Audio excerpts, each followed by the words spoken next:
ओम नमः शिवाय। श्री शिव पुराण रुद्र संहिता तृतीय खंड 36वां अध्याय। सप्तऋषियों का शिव के पास आगमन। ब्रह्मा जी बोले, हे मुनि श्रेष्ठ नारद, शैलराज हिमालय और मैना से विदा लेकर सप्तऋषि भगवान शिव के निवास स्थान कैलाश पर्वत पर पहुँचे। वहाँ पहुँचकर उन्होंने दोनों हाथ जोड़कर शिव जी को प्रणाम किया और उनकी भक्ति भाव से स्तुति की। तत्पश्चात उन्होंने कहना आरंभ किया, हे देवाधिदेव महादेव परमेश्वर महाप्रभु महेश्वर, हमने गिरिराज हिमालय और मैना को समझा दिया है। वे इस संबंध को स्वीकार कर चुके हैं। उन्होंने पार्वती का वाग्दान कर दिया है। हे प्रभु, अब आप अपने पार्षदों तथा देवताओं के साथ बारात लेकर हिमालय के यहाँ जाइए और देवी पार्वती का पाणी ग्रहण संस्कार करिए। भगवान, आप वेदोक्त रीति से पार्वती को अपनी पत्नी बना लीजिए। सप्तऋषियों का ये वचन सुनकर त्रिलोकीनाथ भगवान शिव बहुत प्रसन्न हुए और बोले, हे ऋषिगण, मैं विवाह के रीति रिवाजों के संबंध में कुछ नहीं जानता। आप लोगों ने पूर्व में विवाह की जो रीति देखी हो अथवा इस विषय में आप जो कुछ जानते हो, कृपया मुझे बताएं। भगवान शिव के इस शुभ वचन को सुनकर सप्तऋषि बोले, भगवान, आप सर्वप्रथम श्री हरि विष्णु एवं सृष्टिकर्ता ब्रह्मा जी को उनके पुत्रों एवं पार्षदों सहित यहाँ बुला लीजिए। सभी सिद्ध ऋषि मुनियों, यक्ष, गंधर्वों, किन्नरों, सिद्धगणों एवं देवराज इंद्र सहित सभी देवताओं और अप्सराओं को अपने विवाह में आमंत्रित करें। वे सब मिलकर इस विवाह का सफल आयोजन करेंगे। ऐसा कहकर सप्तऋषि भगवान शिव से आज्ञा लेकर उनकी भक्ति भाव से स्तुति करते हुए प्रसन्नतापूर्वक अपने धाम को चले गए। 37वां अध्याय। हिमालय का लगन पत्रिका भेजना। नारद जी ने पूछा, हे तात महाप्रज्ञ, कृपा कर आप मुझे ये बताइए कि सप्तऋषियों के वहाँ से चले जाने पर हिमालय ने क्या किया। ब्रह्मा जी बोले, नारद, जब वे सप्तऋषि हिमालय से विदा लेकर कैलाश पर्वत पर चले गए तो हिमालय ने अपने सगे संबंधियों एवं भाई बांधवों को आमंत्रित किया। जब सभी वहाँ एकत्र हो गए तब ऋषियों की आज्ञा के अनुसार हिमालय ने अपने राज पुरोहित श्री गर्ग जी से लगन पत्रिका लिखवाई। उसका पूजन अनेकों सामग्रियों से करने के पश्चात उन्होंने लगन पत्रिका भगवान शंकर के पास भिजवा दी। गिरिराज हिमालय के बहुत से नाते रिश्तेदार लगन पत्रिका को लेकर कैलाश पर गए। वहां पहुंचकर उन्होंने त्रिलोकीनाथ भगवान शिव के मस्तक पर तिलक लगाया और उन्हें लगन पत्रिका दे दी। शिव जी ने उनका खूब आदर सत्कार किया। तत्पश्चात वे सभी वापिस लौट आए।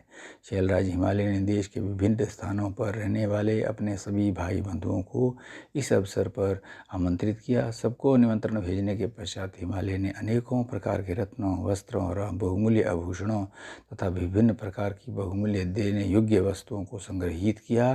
तत्पश्चात उन्होंने विभिन्न प्रकार की खाद्य सामग्री, चावल, आटा, गुड़, शक्कर, दूध, घी, दही, मक्खन, मिठाइयाँ तथा पकवान आदि एकत्र किए ताकि बारात का उत्तम रीति से आदर सत्कार किया जा सके। सभी खाद्य वस्तुओं को बनाने के लिए अनेकों हलवाई लगा दिए गए। चारों ओर उत्तम वातावरण था। शुभ मुहूर्त में गिरिराज हिमालय ने मांगलिक कार्यों का शुभारंभ किया। घर की स्त्रियां मंगल गीत गाने लगी। हर जगह उत्सव होने लगे। देवी पार्वती का संस्कार कराने के पश्चात वहां उपस्थित नारियों ने उनका श्रृंगार किया। विभिन्न प्रकार के सुंदर वस्त्रों एवं आभूषणों से विभूषित पार्वती देवी साक्षात जगदम्बा जान पड़ती थी। उस समय अनेक मंगल उत्सव और अनुष्ठान होने लगे। अनेकों प्रकार के साज श्रृंगार से सुशोभित होकर स्त्रियां इकट्ठी हो गईं। शैलराज हिमालय वे प्रसन्नतापूर्वक निमंत्रित वधू बांधवों की प्रतीक्षा करने लगे और उनके पधारने पर उनका यथोचित आदर सत्कार करने लगे। लोकोचार रीतियां होने लगीं। गिरिराज हिमालय द्वारा निमंत्रित सभी बंधु बांधव उनके निवास पर पधारने लगे। गिरिराज सुमेरु अपने साथ विभिन्न प्रकार की मणियां और महारत्नों को उपहार के रूप में लेकर आए। मंदराचल, अस्ताचल, मलयाचल, उदयाचल, निषद, दुर्दुर, करवीर, गंधमादन, महेंद्र, पारियात्र, नील, त्रिकूट, चित्रकूट, कौंज, पुरुषोत्तम, सनील, वेंकट और श्रीशैल, गोकामुख, नारद, विंध्य, कालांजर, कैलाश तथा अन्य पर्वत दिव्य रूप धारण करके अपने अपने परिवारों को साथ लेकर इस शुभ अवसर पर पधारे। सभी देवी पार्वती और शिव को भेंट करने के लिए उत्तम वस्तुएं लेकर आए। इस विवाह को लेकर सभी बहुत उत्साहित थे। इस मंगलकारी अवसर पर श्रवण, भद्रा, नर्मदा, गोदावरी, यमुना, ब्रह्मपुत्र, सिंधु, विपाशा, चंद्रभागा, भागीरथी, गंगा आदि नदियां भी नर नारी का रूप धारण करके अनेक प्रकार के भूषणों एवं सुंदर वस्त्रों से साज धज कर शिव पार्वती का विवाह देखने के लिए आईं। शैलराज हिमालय ने उनका खूब आदर सत्कार किया तथा सुंदर उत्तम स्थानों पर उनके ठहरने का प्रबंध किया। इस प्रकार शैलराज की पूरी नगरी जो शोभा से संपन्न थी पूरी तरह भर गई। विभिन्न प्रकार के बंधनवारों एवं ध्वजा पताकाओं से ये नगर सजा हुआ था। चारों ओर चंदोबे लगे हुए थे। विभिन्न प्रकार की नीली पीली रंगी बिरंगी प्रभा नगर की शोभा को और भी बढ़ा रही थी। 38वां अध्याय विश्वकर्मा द्वारा दिव्य मंडप की रचना।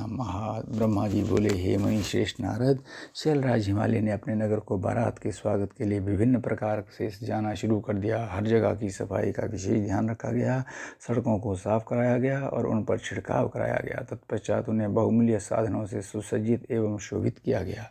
प्रत्येक घर के दरवाजे पर केले का मांगलिक पेड़ लगाया गया। आम के पत्तों को रेशम के धागे से बांधकर सुंदर बंधनवारें बनाई गई। विभिन्न प्रकार के सुगंधित फूलों से हर स्थान को सजाया गया। सुंदर तोरणों से घर को शोभायमान किया गया। चारों ओर का वातावरण अत्यंत सुगंधित था। वहाँ का दृश्य दिव्य और अलौकिक था। विश्वकर्मा को गिरिराज हिमालय ने आदरपूर्वक बुलाया और उन्हें एक दिव्य मंडप की रचना करने को कहा। वह मंडप 10,000 योजन लंबा और चौड़ा था। वह दिव्य मंडप 40,000 कोस के विस्तृत क्षेत्र में फैला हुआ था। विश्वकर्मा, जो कि देवताओं के शिल्पी कहे जाते हैं, ने इस उत्तम मंडप की रचना करके अपनी कुशलता एवं निपुणता का परिचय दिया। यह मंडप अद्भुत जान पड़ता था। उस मंडप में अनेकों प्रकार के स्थावर, जंगम, पुष्प तथा स्त्री पुरुषों की मूर्तियां बनाई गई थी, जो कि इतनी सुंदर थीं कि ये निश्चय कर पाना कठिन था कि कौन ज़्यादा सुंदर एवं मनोरम है। वहाँ जल में थल और थल में जल दिखाई दे रहा था। कोई भी मनुष्य इस कलाकृति को देखकर ये नहीं जान पा रहा था कि यहाँ जल है या थल। विभिन्न प्रकार के जानवरों की कलाकृतियाँ जीवंत बनाई गई थी। अपनी सुंदरता से जड़ हृदयों को मोहित करती रसारस कहीं सरोवर में पानी पीते दिखाई देते तो कहीं जंगलों में सिंह ऐसे लग रहे थे मानो अभी दहाड़ना शुरू कर देंगे। नृत्य करने की मुद्रा में बनाई गई स्त्री पुरुषों की मूर्तियों को देखकर ऐसा लगता था मानो वाकई नर नारी नृत्य कर रहे हों। द्वार पर खड़े द्वारपाल हाथों में धनुष बाण लेकर ऐसे खड़े थे जैसे सचमुच अभी बाणों की वर्षा शुरू कर देंगे। इस प्रकार सभी कृत्रिम वस्तुएं बहुत ही सुंदर एवं मनोहर थीं, जो बिल्कुल जीवंत लग रही थी। द्वार के मध्य में देवी महालक्ष्मी की सुंदर मूर्ति की स्थापना की गई थी, जिन्हें देखकर ऐसा प्रतीत होता था मानो क्षीर सागर से निकलकर साक्षात लक्ष्मी देवी वहाँ आ गई हों। वे सभी शुभ लक्षणों से युक्त दिखाई दे रही थी। मंडप में विभिन्न स्थानों पर हाथियों की कलाकृतियाँ, रथ जिन पर सफेद अश्व जुते हुए थे, मंडप के मुख्य बनाई गई थी। कई स्थानों पर घोड़े घुड़सवारों सहित खड़े थे तो कई सुंदर अद्भुत दिव्य रथ पर सफेद अश्व जुते हुए थे। मंडप के मुख्य द्वार पर नंदीश्वर, जो कि शिव जी की सवारी हैं, की मूर्ति बनाई गई थी, जो कि स्फटिक मणि के समान चमक रही थी। उसके ऊपर दिव्य पुष्प विमान की रचना की गई, जिसे पल्लवों और सफेद चादरों से सजाया गया था। विश्वकर्मा द्वारा समस्त देवताओं को भी प्रतिमूर्ति की रचना की गई थी, जो कि हूबहू वास्तविक देवताओं से मिलती थी। क्षीर सागर में निवास करने वाले श्री हरि विष्णु एवं उनके वाहन गरुड़ की रचना भी उस मंडप में की गई थी, जिसका स्वरूप साक्षात विष्णु जी जैसा ही था। इसी प्रकार विश्वकर्मा द्वारा जगत के सृष्टिकर्ता ब्रह्मा जी की भी प्रतिमा उनके पुत्रों और वेदों सहित बनाई गई थी। साथ ही वे प्रतिमा वैदिक सूक्तों का पाठ करती हुई दिखाई देती थी। स्वर्ग के राजा देवेंद्र अर्थात इंद्र एवं उनके वाहन ऐरावत हाथी की मूर्तियां भी जीवंत थी। इस प्रकार विश्वकर्मा द्वारा बनाई गई सभी कलाकृतियाँ कला का अद्भुत नमूना थी, जो कि एक दिव्य एवं मनोरम थी, जिन्हें देखकर ये जान पाना अत्यंत मुश्किल ही नहीं नामुमकिन लगता था कि वे असली में है या नकली हैं। देवताओं के शिल्पी विश्वकर्मा द्वारा रचित ये दिव्य मंडप आश्चर्यों से युक्त एवं सभी को मोहित करने वाला था। तत्पश्चात शैलराज हिमालय की आज्ञा के अनुसार विश्वकर्मा ने देवताओं के रहने के लिए कृत्रिम लोगों का निर्माण किया, जो कि अद्भुत थे। साथ ही उनके बैठने के लिए दिव्य सिंहासनों की रचना भी की गई। ब्रह्मा जी के रहने के लिए विश्वकर्मा ने सत्यलोक की रचना की, जो दीप्ति से प्रकाशित हो रहा था। तत्पश्चात श्री हरि विष्णु के लिए वैकुंठ का निर्माण किया गया। देवराज इंद्र के लिए समस्त ऐश्वर्यों से संपन्न दिव्य स्वर्गलोक की रचना की गई। अन्य देवताओं के लिए भी उन्होंने सुंदर एवं अद्भुत भवनों की रचना की। देवताओं के शिल्पी विश्वकर्मा ने पलक झपकते ही इस अद्भुत कार्य को मूर्त रूप दे दिया। सभी देवताओं के रहने हेतु उनके दिव्य लोकों जैसे कृत्रिम लोकों का निर्माण करने के पश्चात विश्वकर्मा ने भक्तवत्सल भगवान शिव के ठहरने हेतु एक सुंदर मनोरम एवं अद्भुत घर का निर्माण किया। ये भवन भगवान शिव के कैलाश के स्थिति सिद्ध धाम के अनुरूप ही था। यहाँ शिव चिन्ह शोभा पाता था। ये भवन परम उज्ज्वल दिव्य प्रभा पुंज से सुभाषित उत्तम और अद्भुत था। इस भवन की सभी ने प्रशंसा की, यहाँ तक कि भगवान शिव भी स्वयं भी उसे देखकर आश्चर्यचकित हो गए और विश्वकर्मा की इन रचनाओं को उन्होंने बहुत सराहा। विश्वकर्मा की ये रचना अद्भुत थी। इस प्रकार जब सुंदर एवं दिव्य मनोरम मंडप की रचना हो गई और सभी देवताओं के ठहरने के लिए यथायोग्य लोकों का भी निर्माण कर दिया गया, तो शैलराज हिमालय ने विश्वकर्मा को बहुत बहुत धन्यवाद दिया। तत्पश्चात हिमालय प्रसन्नतापूर्वक भगवान शिव के शुभागमन की प्रतीक्षा करने लगे। हे नारद, इस प्रकार मैंने वहाँ का सारा वृत्तांत तुम्हें सुना दिया है। अब आप और क्या सुनना चाहते हैं? 39वां अध्याय शिव जी का देवताओं को निमंत्रण। नारद जी बोले, हे महाप्रज्ञ, हे विधाता, आपको नमस्कार है।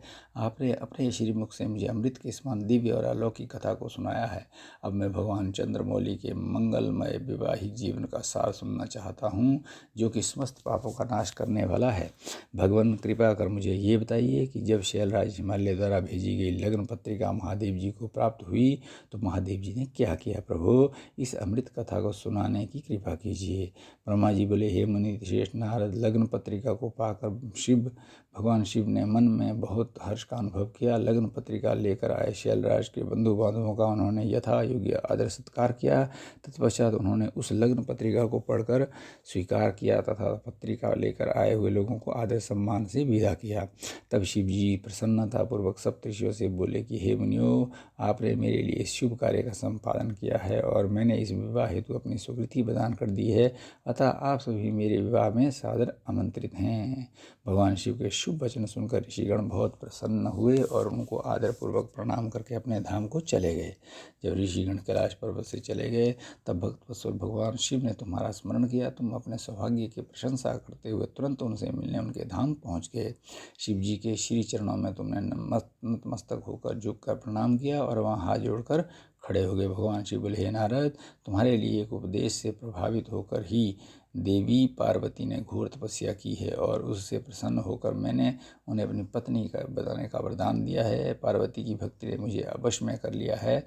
अब मैं उनके साथ विवाह करूंगा। सप्तऋषियों ने शैलराज हिमालय को संतुष्ट कर इस विवाह की स्वीकृति प्राप्त कर ली है और हिमालय की ओर से लग्न पत्रिका भी आ चुकी है। आज से 7वें दिन मेरे विवाह का दिन सुनिश्चित हुआ है। इस अवसर पर महान उत्सव होगा, अतः तुम श्री हरि, ब्रह्मा, सब देवताओं, मुनियों और सिद्धों को मेरी ओर से निमंत्रण भेजो और उनसे कहो कि वे लोग उत्साह और प्रसन्नतापूर्वक सज धज कर अपने अपने परिवार के साथ मेरे विवाह में पधारें। नारद, भगवान शिव की आज्ञा पाकर आपने हर जगह जाकर आदरपूर्वक सबको इस विवाह में पधारने का निमंत्रण दिया। तत्पश्चात भगवान शिव के पास आकर उन्हें सारी जानकारी दे दी। तब भगवान शिव भी आदरपूर्वक सब देवताओं के पधारने की प्रतीक्षा करने लगे। भगवान शिव के सभी गण संपूर्ण दिशाओं में नाचने गाने लगे। सभी और उत्सव होने लगा। निमंत्रण पाकर अति प्रसन्नता से सज धज कर भगवान श्री हरि विष्णु भी श्री लक्ष्मी और अपने दल बदल को साथ लेकर कैलाश पर्वत पर जा पहुँचे। वहाँ पधार कर उन्होंने भक्तिभाव से भगवान शिव को प्रणाम किया और प्रभु की आज्ञा लेकर अपना स्थान ग्रहण किया। तत्पश्चात मैं भी सपत्नीक अपने पुत्रों सहित भगवान शिव के विवाह में सम्मिलित होने के लिए पहुँचा। भगवान शिव को प्रणाम करके मैंने भी वहाँ आसन ग्रहण कर लिया। इसी प्रकार सब देवता, देवराज इंद्र आदि भी अपने अपने गणों एवं परिवारों के साथ सुंदर वस्त्रों और बहुमूल्य आभूषणों से शोभायमान होकर वहाँ पहुँच गए। सिद्धचारण, गंधर्व, ऋषि, मुनि सब सहर्ष विवाह में सम्मिलित होने के लिए कैलाश पर पहुंच गए। अप्सराएं नृत्य करने लगी और देव नारियां गीत गाने लगी। त्रिलोकीनाथ भगवान शिव ने स्वयं आगे बढ़कर सभी अतिथियों का सहर्ष आदर सत्कार किया। उस समय कैलाश पर्वत पर बहुत अनोखा और महान उत्सव होने लगा। सभी देवगण हर कार्य को कुशलता के साथ संपन्न कर रहे थे, मानो उनका अपना ही कार्य हो। प्रसन्नतापूर्वक सातों मातृकाएं शिव जी को आभूषण पहनाने लगी। लोकोचार रीतियां करके भगवान शिव की आज्ञा से श्री विष्णु आदि सभी देवता वर यात्रा अर्थात बारात ले जाने की तैयारी करने लगे। सातों माताओं ने भगवान शिव का श्रृंगार किया। उनके मस्तक पर तीसरा नेत्र मुकुट बना दिया। चंद्रकला का चित्र तिलक लगाया गया। उनके गले में पड़े दोनों सांपों को उन्होंने और ऊंचा कर लिया और वे इस प्रकार प्रतीत होने लगे मानो सुंदर कुंडल हों। इसी प्रकार सभी अंगों पर सांप लिपट गए जो आभूषण की सी शोभा देने लगे। सारे अंगों पर चिता की भस्म रमा दी गई, वे चंदन के समान चमक उठी। वस्त्र के स्थान पर सिंह तथा हाथी की खाल को उन्होंने ओढ़ लिया। इस प्रकार श्रृंगार से सुशोभित होकर भगवान शिव दूल्हा बनकर तैयार हो गए। उनके मुखमंडल पर जो आभा सुशोभित हो रही थी उसका वर्णन करना कठिन है। वे साक्षात ईश्वर हैं। तत्पश्चात समस्त देवता, यज्ञ, दानव, नाग, पक्षी, अप्सरा और महर्षि गण मिलकर भगवान शिव के पास गए और प्रसन्नतापूर्वक बोले, हे महादेव महेश्वर जी, अब आप देवी पार्वती को ब्याह लेने के लिए हम लोगों के साथ चलिए और हम पर कृपा कीजिए। तत्पश्चात क्षीर सागर के स्वामी श्री हरि विष्णु भगवान शिव को आदरपूर्वक नमस्कार कर बोले, हे देवादिदेव महादेव भक्तवत्सल, आप सदैव ही अपने भक्तों के कार्यों को सिद्ध करते हैं। हे प्रभु, आप गिरिजानंदिनी देवी पार्वती के साथ वेदोक्त रीति से विवाह करिए। आपके द्वारा उपयोग में लाई जाने वाली विवाह रीति ही जगत में विवाह रीति के रूप में विख्यात होगी। भगवान, आप कुल धर्म के अनुसार मंडप की स्थापना करके इस लोक में अपने यश का विस्तार कीजिए। भगवान विष्णु के ऐसा कहने पर महादेव जी ने विधि पूर्वक सब कार्य करने के लिए मुझ यानी ब्रह्मा से कहा। तब मैंने श्रेष्ठ मुनियों कश्यप, अत्रि, वशिष्ठ, गौतम, भागुरी, गुरु, कण्व, बृहस्पति, शक्ति, जमदग्नि, पराशर, मार्कंडेय, अगस्त्य, च्यवन, गर्ग, शिला, पाक, अरुणपाल, अकृतश्रम, शिलादधीच, उपमन्यु, भरद्वाज, अकृतवर्ण, पिप्लाद, कुशिक, कौत्स शिष्यों सहित व्यास आदि उपस्थित ऋषियों को बुलाकर भगवान शिव की प्रेरणा से विधि पूर्वक अभ्युदिक कर्म कराए। सबने मिलकर भगवान शंकर की रक्षा विधान करके ऋग्वेद, यजुर्वेद द्वारा स्वस्ति वाचन किया। फिर सभी ऋषियों ने सहस्र मंगल कार्य संपन्न कराए। तत्पश्चात ग्रहों एवं विघ्नों की शांति हेतु पूजन कराया गया। इस सब वैदिक और अलौकिक कर्मों को विधि पूर्वक संपन्न हुआ देखकर भगवान शिव बहुत प्रसन्न हुए। तब भगवान शिव हर्षपूर्ण देवताओं और ब्राह्मणों को साथ लेकर अपने निवास स्थान कैलाश पर्वत से बाहर आए। उस समय शिव जी ने सब देवताओं और ब्राह्मणों को आदरपूर्वक हाथ जोड़कर नमस्कार किया।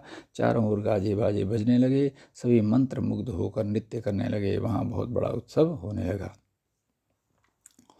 40वां अध्याय। भगवान शिव की बारात का हिमालयपुरी की ओर प्रस्थान। ब्रह्मा जी बोले, हे मुनि श्रेष्ठ नारद, भगवान शिव ने कुछ गणों को वहीं रुकने का आदेश दिया और नंदीगण सहित सभी गणों के हिमालयपुरी चलने की आज्ञा दी। उसी समय गणों के स्वामी शंखकर्ण करोड़ों गण साथ लेकर चल दिए। फिर भगवान शिव की आज्ञा पाकर गणेश्वर, शंखकर्ण, केकराक्ष, विकृत, विशाख, पारिजात, विकृतानन, दुंदुभ, कपाल, संदारक, कंदुक, कुंडक, विष्टंभ, पिप्पल, सनादक, आवेशन, कुंड, पर्वतक, चंद्रतापन, कालक, महाकाल, अग्नि, मुख, आदित्य, मूर्धा, घनावह, सनाह, कुमुद, अमोघ, कोकिल, सुमंत्र, काकपादोदर, संतानक, मधुपिंग, कोकिल, पूर्णभद्र, नील,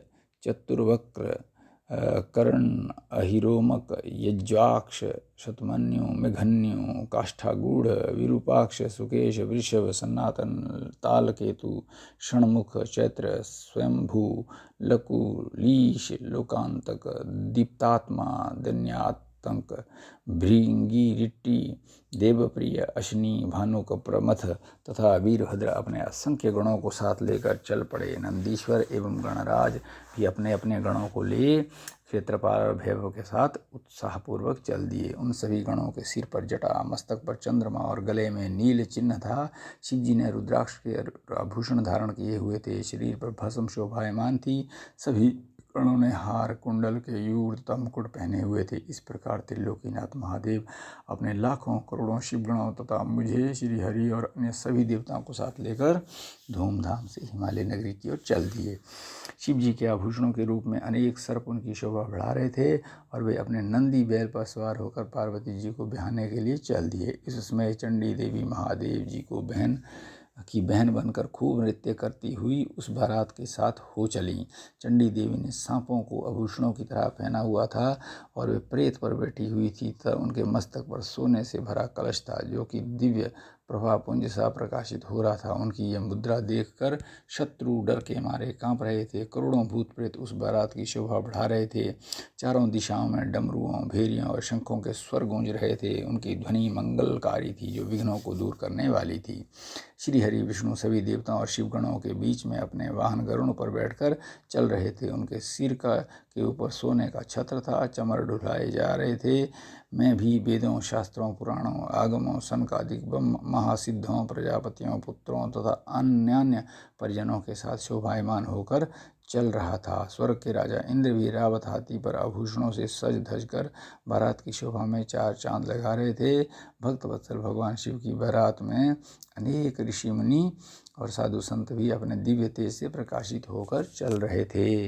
देवादिदेव महादेव जी का शुभ विवाह देखने के लिए शाकिनी, यातुधान, वैताल, ब्रह्म, राक्षस, भूत, प्रेत, पिशाच, प्रमथ आदि गण, तुम्बुरु, नारद, हाहा और हु आदि श्रेष्ठ गंधर्व तथा किन्नर भी प्रसन्न मन से नाचते गाते उनके साथ हो लिए। इस विवाह में शामिल होने में स्त्रियां भी पीछे न थी। सभी जगतात्माएं, जगत माताएं, देवकन्याएं, गायत्री देवी, सावित्री, लक्ष्मी, सभी देवांगनाएं और देव पत्नियां तथा देव माताएं भी खुशी खुशी शंकर जी के विवाह में सम्मिलित होने के लिए बारात के साथ होली।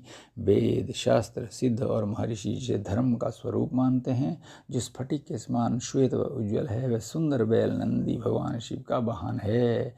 शिव जी नंदी पर आरूढ़ होकर उसकी शोभा बढ़ाते हैं। भगवान शिव की यह छवि बड़ी मनोहारी थी। वे सज धज कर समस्त देवताओं, ऋषियों, मुनियों, शिवगणों, भूत प्रेतों, माताओं के सानिध्य में अपनी विशाल बारात के साथ अपनी प्राणवल्लभा देवी पार्वती का पाणी ग्रहण करने के लिए सानंद होकर अपने ससुर गिरिराज हिमालय की नगरी की ओर पग बढ़ा रहे थे। वे सब मद मस्त होकर नाचते गाते हुए हिमालय के भवन की तरफ बढ़ते जा रहे थे। हिमालय की तरफ बढ़ते समय उनके ऊपर आकाश से पुष्पों की वर्षा हो रही थी। बारात का वह दृश्य बहुत ही मनोहारी लग रहा था। चारों दिशाओं में शहनाइयाँ बज रही थी और मंगल गान गूंज रहे थे। उस बारात का अनुपम दृश्य सभी पापों का नाश करने वाला तथा सच्ची आत्मिक शांति प्रदान करने वाला था। ओम नमः शिवाय।